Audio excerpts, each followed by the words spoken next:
नमस्कार दोस्तों, स्वागत है आप सबका हमारी फिर से नई वीडियो में। दोस्तों, हम इस समय पहुंचे हैं जिला निवाड़ी मध्य प्रदेश में, ग्राम मड़ोरी में।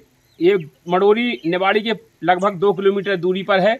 यहाँ पर आज संत रामपाल जी महाराज जी के शिष्य हैं, इनके यहाँ पर पहुंचे हुए हैं। यहाँ पर बहुत अनहोनी घटना घटी हुई है। यहाँ पर इनकी जो बीवी हैं, इनको कल सांप ने काटा हुआ था सुबह 10 बजे के लगभग। तो आज हम विस्तार से वह घटना जानने वाले हैं, आप लोगों के सामने दिखाने वाले हैं। बहुत बड़ा चमत्कार हुआ है, क्योंकि जो संत रामपाल जी महाराज जी के शिष्य हैं और संत रामपाल जी महाराज जी के नियम फॉलो करते हैं। तो उन्होंने बताया है कि संत रामपाल जी महाराज जी की शरण में रहने के बाद किसी प्रकार की कोई हानि नहीं होती। तो वो आज हम पूरा इंटरव्यू आप लोगों को दिखाने वाले हैं। तो पहले पूछते हैं भाई साहब जो खड़े हुए हैं इनसे। नमस्कार भाई साहब। नमस्कार जी। सर जी, आपका क्या नाम है? आसाराम दास। आपने जो कल आपके यहाँ घटना घटी हुई है, सांप ने काटा हुआ है, यह सत्य है क्या है? बिल्कुल सत्य है जी। तो क्या काम कर रही थी, बताएंगे थोड़ा विस्तार से, कैसे क्या हुआ?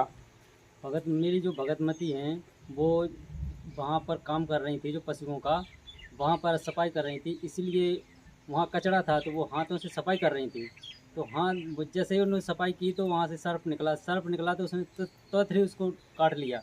फिर मैं खाना खा रहा था वहाँ पर, तो उन्होंने बोला कि मेरे को सर्फ ने काट ला, आप जल्दी से यहाँ पर आओ।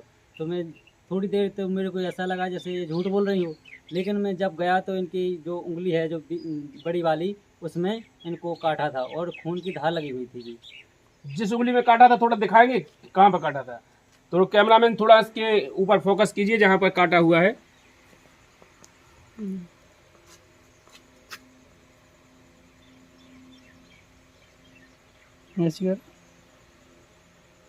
हाँ हाँ, दिख रहा है जी जी, यहाँ पर निशान दिख रहा है, ये वाला निशान है, ये वाला काला काला दिख रहा है। तो देखिए दोस्तों, सांप कौन सा था भगत जी? काला सांप था जी। काले सांप ने इनके जो काटा है भगतमती को, और फिर इसके बाद बिल्कुल ठीक है, स्वस्थ है। तो सर जी, जैसा कि आपने कहा है कि इनको सांप ने काट लिया और इन्होंने आपको बुलाया है, तो आपको जब कैसा फील हुआ, क्या रिएक्शन हुआ आपके साथ? हमको फेल होगा ये होगा कि जैसे गुरुजी हमारे बताते हैं कि कोई भी आपके सामने कोई समस्या खड़ी हो जाए तो जो परमात्मा का नाम होता है वो सुमरण कर लो, आपकी सभी बलाएं टल जाएंगी जी।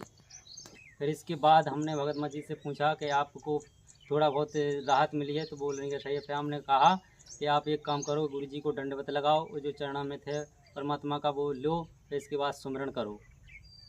तो फिर आप लोग गए तो आप दोनों ने सुमरण किया, गुरुजी को दंडवत प्रणाम किया? जी सर। तो कहाँ है आपका प्रणाम स्थल? यहाँ पर है जी। तो देखिए, उस सामने इनका ये प्रणाम स्थल बना हुआ है। यहाँ पर उन्होंने आकर के और दंडवत प्रणाम किया गुरुजी को, वो दोनों सुमरण करने लगे। तो सुमरण करने के बाद फिर ठीक हो गई? बिल्कुल ठीक है जी सर। तो मतलब सुमरण करने के बाद बिल्कुल ठीक रही है? जी सर। इसके बाद और कोई यहाँ पर आया? और जो ये हमारे साथ जो भगत जी थे, क्योंकि हम दोनों काम करते हैं तो उनको शामिल किया हुआ है, तो उन्होंने उस सरफ को जैसे वहाँ गए कि कहाँ है सरफ है, वहाँ देखने तो गए। किस जगह था वो सरफ? वो सर यहाँ पर था। चलो आइए दिखाइए थोड़ा कहाँ पर था।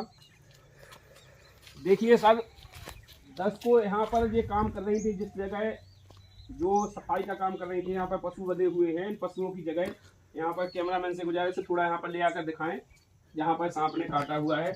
आप देख सकते हैं दर्शकों,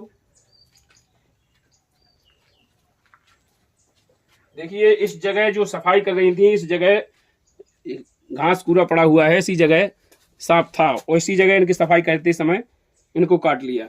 तो दोस्तों, यह बहुत अनहोनी घटना है। वैसे सांप काटने वाले को तुरंत ही जहर बिदने लगता है और जहर बिदने के बाद उसके ऊपर नशा होने लगता है, लेकिन इनके साथ कुछ भी नहीं हुआ ऐसा, और ये बिल्कुल स्वस्थ हैं और बिल्कुल बढ़िया हैं।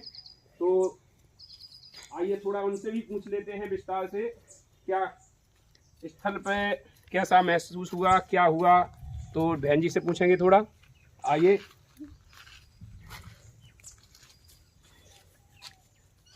तो इनसे बात करते हैं थोड़ा। नमस्कार बहन जी। नमस्कार। जो आपको सांप ने काटा, जिस समय आप काम कर रही थी, तो कैसा लगा आपको? ऐसा लगा कि उंगली फटी जा रही है। जब पैराम स्थल के पास गए तो पैराम किया तो उंगली में ऐसा ही महसूस नहीं कि इसमें कुछ हुआ है। तो आपने गुरुजी को प्रणाम किया, प्रणाम करने के बाद आपको राहत हो गई? हाँ, गुरुजी को राहत, प्रणाम करने के बाद बिल्कुल भी राहत तो फिर इसके बाद आपको कुछ भी नहीं हुआ? नहीं, 1 घंटे तक कहीं भी नहीं गए, कोई दवाई नहीं दी है। जो 1-2 जने आ गए, बोले कि अस्पताल जाना चाहिए, तो मैं किसी झाड़ फूँक के पास जाना चाहिए, किसी वो रतन गार्ड वाली जो उतरी बांध लेना, हम की कुछ भी नहीं करेंगे, जो भी करेंगे हमारे मालिक करेंगे। संत रामपाल जी के दिए हुए वे जो हैं तो सुमरन करते रहे, इससे हमें कोई भी दिक्कत नहीं हुई।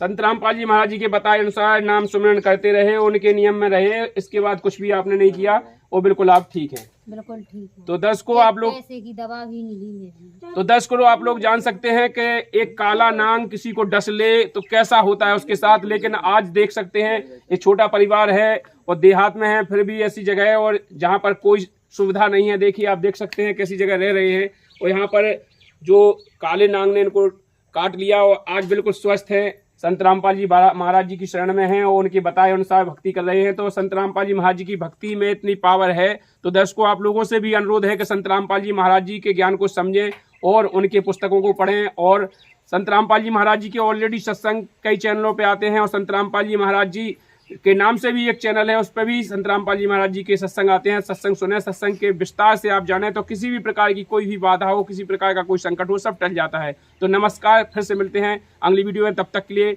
नमस्कार, जय हिंद।